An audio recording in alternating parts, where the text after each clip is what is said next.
Virus herpes merupakan kelompok DNA virus yang menyebabkan infeksi dan penyakit seumur hidup pada hewan maupun manusia. Nama herpes berasal dari bahasa Yunani, yaitu herpein, yang berarti lesi kulit. Nama ini merefleksikan karakteristik dari gejala penyakit yang disebabkannya. Saat ini terdapat lebih dari 70 tipe herpes virus yang sudah ditemukan, di mana 30 diantaranya susunan DNA-nya sudah diketahui sekuennya. Selanjutnya yaitu klasifikasi untuk virus herpes. Virus herpes simplex merupakan virus DNA. Infeksi HSV 1 menyebabkan gejala yang khas, yaitu munculnya lesi pada area yang terinfeksi. Biasanya lesi ini muncul pada area mulut atau tenggorokan dan menyebabkan faringitis, tonsilitis, dan gingivostomatitis.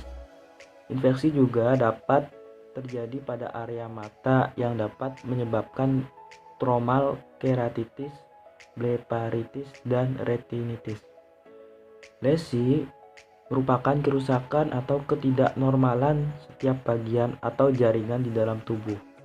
Hal ini dapat terjadi akibat proses suatu penyakit seperti cedera fisik, kimia, dan elektris, yaitu penyakit autoimun, infeksi, dan masalah metabolisme. Berdasarkan hasil penelitian yang telah dilakukan oleh Rajesh Ganesha, Dwi Setyanias, Dia Savitri, Priyo Hadi Israyani 2020 mendapatkan hasil bahwa infeksi herpes simplex adalah penyakit yang disebabkan oleh virus herpes simplex yang merupakan virus DNA.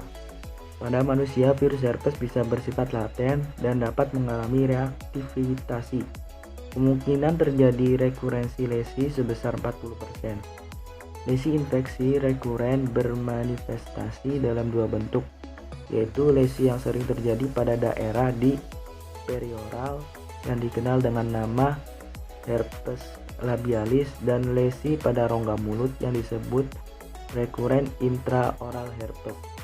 Penularan virus HSV 1 terutama dengan kontak mulut dengan mulut, kontak dengan luka, saliva dengan penderita HSV 1. Menurut Glick M. et al. 2015, lesi didahului rasa sakit, kesemutan, gatal, dimulai sebagai makula yang cepat berubah menjadi papula, lalu vesikel selama sekitar 48 jam, kemudian menjadi ulcer yang akan pecah menjadi ulcer dan keropeng dalam 72 sampai 96 jam, serta sembuh tanpa jaringan parut. Infeksi juga dapat terjadi pada area mata yang dapat menyebabkan stromal keratitis, blefaritis, dan retinitis. Pada pasien dengan kondisi imunokompromiset seperti pasien kanker, HIV, penerima transplantasi organ, infeksi oleh HSV-1 dapat berakibat fatal, yaitu dapat menyebabkan kanker, encefalitis, hepatitis, kerusakan pada lobus temporal, dan esofagitis. Keberhasilan dari infeksi HSV-1 adalah kemampuannya untuk menjadi laten setelah infeksi pertama, di mana DNA HSV-1 akan dorman di area trigeminal. DNA yang dorman ini akan dapat direaktivasikan kembali dan menyebabkan infeksi berulang. Selanjutnya yaitu potensi bahan alam dalam penemuan obat baru anti-HSV-1. Berdasarkan hasil penelitian yang telah dilakukan oleh Marina Irianti, Wahyu Fitriana, Ayun Erwina Afrianti, Ratika Rahmasari 2020 mendapatkan hasil bahwa terapi berulang dengan obat-obatan anti-HSV menyebabkan munculnya efek samping dan juga HSV yang resisten terhadap obat anti-HSV. Resistensi pada HSV dan nukleosida analog lainnya dapat terjadi dikarenakan mutasi pada viral thymidine kinase maupun DNA polimerase. Saat ini kemunculan resistensi ini masih diatasi dengan pemberian foscarnet atau cidofovir. Namun obat ini tidak seselektif seperti ACV. Mekanisme kerja aciclovir, foscarnet, dan cidofovir digambarkan pada gambar 1. Menurut Zhong et al. 2013 dan Li et al. 2019, cara lain untuk mencegah penggunaan berulang obat-obatan adalah dengan meningkatkan imunitas pasien, yang jika dimungkinkan menurunkan penggunaan obat-obatan imunosupresif. Namun bagaimanapun, kondisi ini memicu kebutuhan akan adanya alternatif obat dengan mekanisme yang berbeda dengan yang telah tersedia dan efektif terhadap virus yang resisten. Bahan alam adalah produk kimia atau senyawa yang dihasilkan oleh organisme hidup, termasuk tanaman, hewan, dan mikroorganisme yang biasanya memiliki efek farmakologi ataupun aktivitas biologi.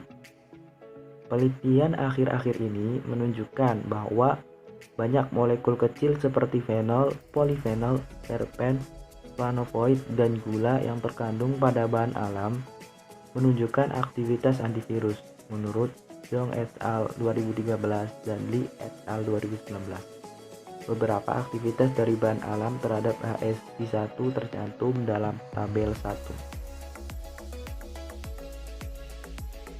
Keragaman dan kebaharuan membuat bahan alam sebagai sumber yang kaya untuk penemuan senyawa antivirus. Hal ini membuat sumber daya alam berperan penting dalam proses penemuan obat, terutama dalam penemuan obat antivirus herpes. Tingginya prevalensi infeksi HSV1, kompleksitas replikasi dan siklus hidup HSV1, serta penggunaan obat anti-HSV1 merupakan faktor munculnya HSV yang resisten terhadap obat anti-HSV. Kekayaan senyawa yang berasal dari bahan alam merupakan sumber penting untuk penemuan anti-herpes, sehingga penelitian aktivitas anti-HSV1 dari bahan alam harus dilanjutkan.